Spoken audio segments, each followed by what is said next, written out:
पंडित जी से जानते हैं कि हमें मंदिर में किन चीजों का दान करने से क्या लाभ मिलता है। पंडित जी देखो, पहली बात तो मैं ये बताना चाहूंगा पल्लवी कि सनातन धर्म में दान जी एक नैसर्गिक कर्म है। जी नैसर्गिक कर्म का मतलब स्वाभाविक कर्म है। इससे हमें लाभ मिले ये जरूरी नहीं है। ठीक बात। इससे हमें कष्ट भी मिल सकता है।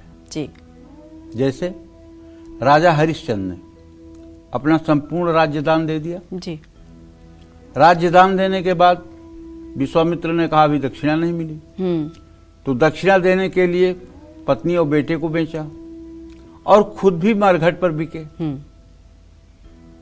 और जो चक्रवर्ती सम्राट था वो शमशान का रखवाला बन गया। ठीक है जी। तो दान देने में कष्ट भी होता है, कष्ट भी सहना पड़ता है, लेकिन उसका जो अंत होता है वो अत्यंत सुखद होता है। अन्नदान, वस्त्रदान, गौदान, कन्यादान, भूमिदान, भवन दान, स्वर्ण दान, ये दान है। लेकिन सबसे बड़ा दान अगर कोई है,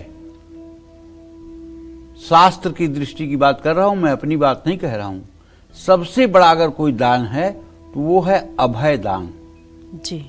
अगर कोई व्यक्ति भयभीत हो, चाहे उसे मृत्यु का भय हो, चाहे उसे दुर्भाग्य का भय हो, और चाहे उसे मतलब किसी तरह का भय हो और भय से आतंकित हो, अगर आप उसके भय को मिटाने में समर्थ हो जाएं तो आपसे बड़ा दानी इस धरती पर कोई नहीं है।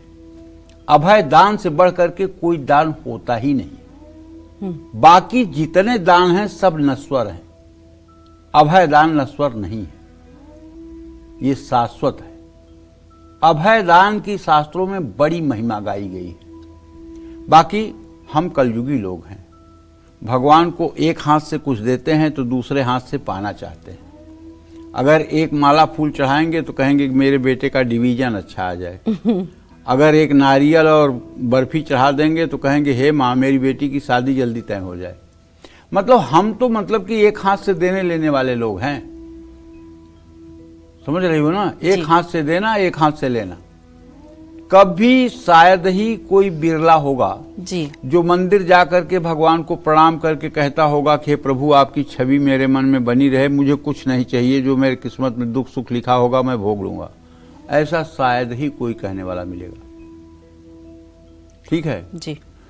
और अगर दुख आएगा किसी के ऊपर, 90% लोगों की बात कर रहा हूं, 10% को छोड़ दो, तो 90% लोग जब दुख आएगा तो ये नहीं कहेंगे कि मेरे पूर्व जन्म का कोई पाप है जिसे मैं भुगत रहा हूं।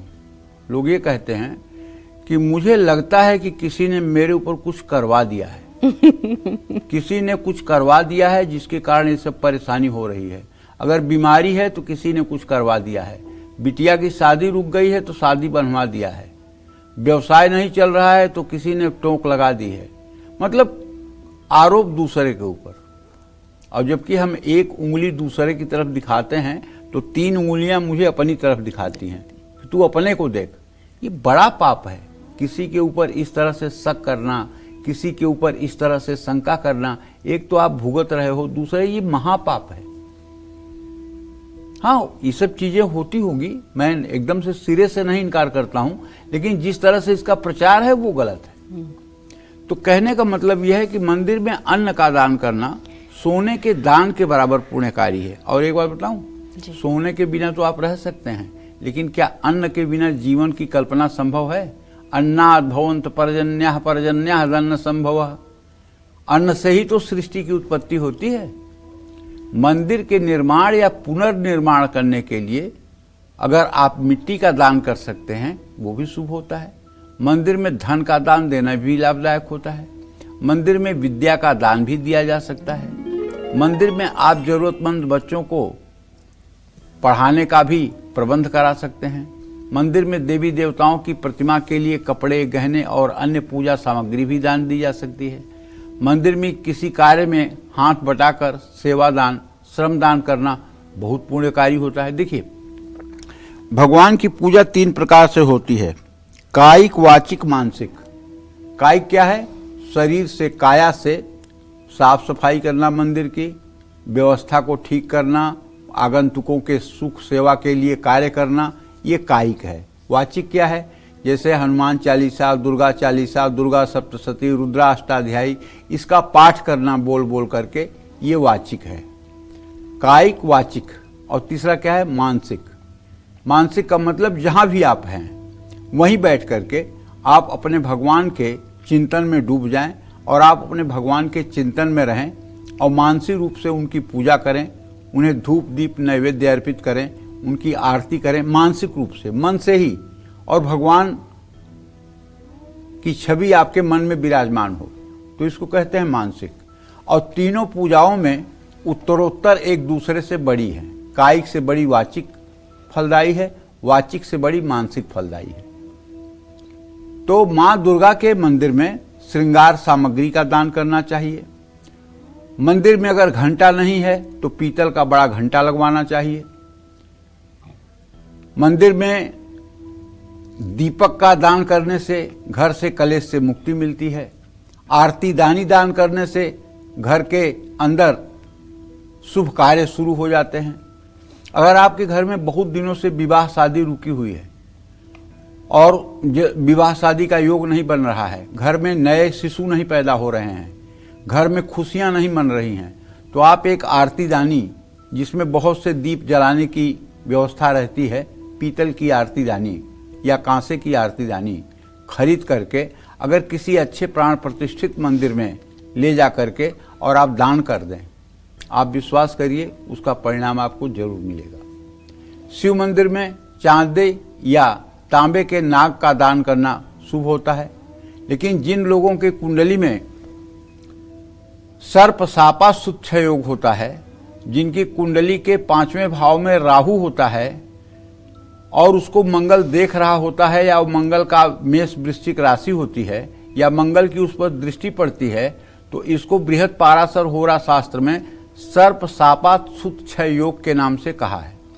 इसमें 2 ग्राम 5 ग्राम का सोने का नाग बनवा करके और उसकी विधिवत सर्प सूक्त से पूजा करके और उसे ले जा करके किसी ज्योतिर्लिंग में, जैसे काशी विश्वनाथ का ज्योतिर्लिंग है, उज्जैन महाकालेश्वर का शिवलिंग है, ओंकारेश्वर शिवलिंग है, या सोमनाथ शिवलिंग है, तो ऐसे किसी शिवलिंग पर ले जाकर के रुद्राभिषेक करने से, सोने का नाग दान करने से शीघ्र ही भगवान शिव प्रसन्न होते हैं और आपके कुल की वृद्धि होती है, आपके कुल में चिरंजीवी दीर्घायु संतान की प्राप्ति होती है।